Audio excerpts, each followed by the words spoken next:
The Calvin cycle begins in the stroma, or the empty space inside of the chloroplast, if you remember correctly, and this phase is called carbon fixation because, yeah, we're about to fix a CO2 molecule onto our starting point, ribulose bisphosphate, or RUBP, which is always around in the chloroplast because not only is it the starting point of the Calvin cycle, it's also the end point, which is why it's a cycle. CO2 is fixed to RUBP with the help of an enzyme called ribulose 1,5-bisphosphate carboxylase oxidase, which we generally shorten to Ribisco.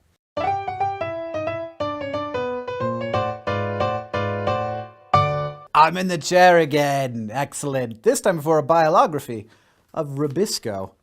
Once upon a time, a one-celled organism was like, man, I need more carbon so I can make more little me's so I can take over the whole world. Luckily for that little organism, there was a lot of CO2 in the atmosphere, and so it evolved an enzyme that could suck up that CO2 and convert inorganic carbon into organic carbon. This enzyme was called Ribisco, and it wasn't particularly good at its job, but it was a heck of a lot better than just hoping to run into some chemically formed organic carbon. So the organism just made a ton of it to make up for how bad it was. Not only did the little plant stick with it, it took over the entire planet, rapidly becoming the dominant form of life. Slowly, through other reactions known as the light-dependent reactions, plants increased the amount of oxygen in the atmosphere. Ribisco, having been designed in a world with tiny amounts of oxygen in the atmosphere, started getting confused. As often as half of the time, Ribisco started slicing ribulose bisphosphate with oxygen instead of CO2, creating a toxic byproduct that plants had to deal with in creative and specialized ways. This byproduct, called phosphoglycolate, is believed to tinker with some enzyme functions, including some involved in the Calvin cycle.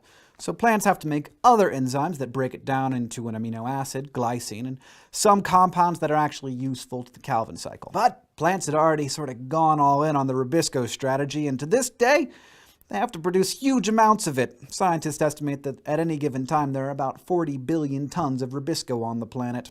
And plants just deal with that toxic byproduct. Another example, my friends, of unintelligent design.